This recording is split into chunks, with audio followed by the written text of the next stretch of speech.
திருச்சிற்றம்பலம். இன்னைக்கு நம்ம சிவபெருமான்கிட்ட பொற்காசு வாங்கின புகழ்துணை நாயனாரை பற்றி தெரிஞ்சுக்கலாமா?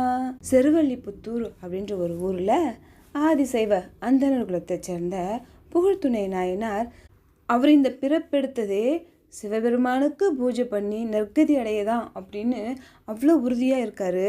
எப்போவுமே சிவபெருமானையே நினச்சிக்கிட்டு சிவபெருமானுக்கு பூஜை பண்ணுறது அவருக்கு வேலைன்னு நினச்சிக்கிட்டு பூஜை பண்ணிட்டு அப்படி வாழ்ந்துட்டுருக்காரு. அந்த சமயத்தில் அந்த ஊரில் மழையே பெய்யலை, எங்கும் ஒரே பஞ்சமாக இருக்குது. சாப்பாட்டுக்கே எல்லாரும் கஷ்டப்படுறாங்க.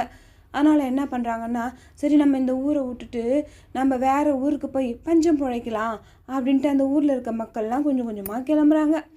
அப்படி அந்த புகழ்துணை நாயனாரையும் கேட்குறாங்க, நீ வரலையா, வா வேறு ஊருக்கு போயாச்சும் நம்ம கொஞ்சம் நல்லா சாப்பிட்டு நம்ம உடம்பு தேர்த்திக்கலாம், உசுரை காப்பாற்றிக்கலாம் வா அப்படிலாம் கூப்பிட்றாங்க.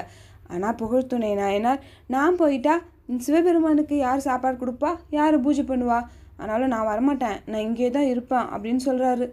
நான் சொன்னால் நீங்கள் கேட்கல, நாங்களாவது போய் பொழைச்சிக்கிறோன்னு அவங்கள விட்டுட்டு எல்லோரும் போயிடுறாங்க. ஒரு 3/4 பேர் அந்த ஊரை விட்டே போயிடுறாங்க. ஆனாலும் புகழ்துணை நாயனார் வைராக்கியமாக சிவபெருமானுக்கு பூஜை பண்ணுறதுக்காக நம்ம இங்கே இருந்தே ஆகணும் அப்படின்னு சாப்பாடு கிடைக்கலையோ 2 நாளைக்கு ஒரு தடவை ஏதோ கொஞ்சம் சாப்பாடு கிடைச்சாலும் அதை சாப்பிட்டுக்கிட்டு சிவபெருமானுக்கு பூஜை பண்ணிகிட்ருக்காரு. இப்படி சரியாக சாப்பிடாததுனால அவர் ரொம்ப சோர்வாக இருக்கார், நடக்க கூட முடியல, அப்படியே எலும்பு தோலுமாக இழைச்சி போயிட்டார். இருந்தாலும் தான் செய்கிற இந்த பூஜையை நிறுத்தாமல் செய்யணும்னு தினம் சிவபெருமானுக்கு போய் திருமஞ்சனை நீராட்டி பூஜை பண்ணிகிட்ருக்கிறத வழக்கமாகவே தான் வச்சிட்ருக்காரு. ஒரு நாள் குடத்தில் தண்ணி எடுத்துக்கிட்டு சிவபெருமானுக்கு பூஜை பண்ண போகிறாரு. நம்மள தெம்பு இல்லாததுனால அந்த பசி கலப்பு வேற, நடக்கவே முடியல, காலெல்லாம் பின்னுது. இருந்தாலும் மனசு சிவபெருமானுக்கு பூஜை பண்ணணும் அப்படின்னு அது நினைக்கிறதுனால அப்படியே நடந்து முள்ள கோயிலுக்கு போய் அவர் குடத்தில் கொண்டு வந்தாருல்ல தண்ணி, அந்த தண்ணியை அப்படியே சிவபெருமானுக்கு திருமஞ்சனை நீராட்டும் போது அவர் சோர்வாக இருந்ததுனால அவரால் அந்த குடத்தை தூக்க முடியல. தொப்புன்னு சிவபெருமானுடைய திருமுடி மேலே போட்டார். உடனே அதிர்ச்சி ஆயிடுச்சு, இப்படி பண்ணிட்டுமே நம்ம சிவபெருமானுடைய திருமுடியிலேருந்து நம்ம குடத்தை போட்டுட்டுமே அப்படின்னு நினச்ச உடனே அப்படி மயங்கி கீழே விழுந்துட்டாரு. அப்புறம் சிவபெருமான் அவருக்கு ஒரு தூக்க நிலையை கொடுத்து அதில் கனவுல அவர் தோன்றி, இந்த பஞ்சம் முடிகிற வரைக்கும் உனக்கு பீடத்தில் ஒரு தங்க காசு வைக்கிறேன், அந்த காசை எடுத்துகிட்டு போய் வேணுங்கிற பொருளை வாங்கி நீ சாப்பிட்டு எனக்கு தெம்பாக பூஜை பண்ணு அப்படின்னு சொல்கிறாரு. அப்படியே கொஞ்ச நேரத்தில் இவருக்கும் அப்படியே இந்த மயக்கம் தெளிஞ்சிருச்சு.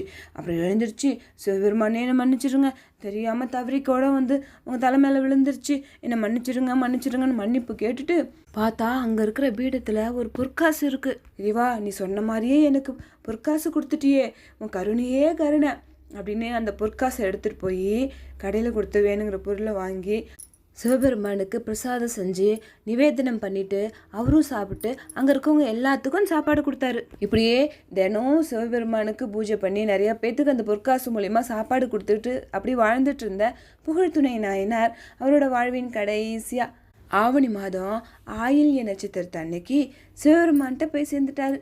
ஆவணி மாதம் ஆயில்ய நட்சத்திரத்தன்னைக்கு தான் புகழ்துணை நாயனாருடைய குரு பூஜை. புடை சூழ்ந்த புலி எதன் மேல் அறவாட ஆடி பொன்னடிக்கே மனம் வைத்த புகழ்துணைக்கும் அடியேன். திருச்சிற்றம்பலம்.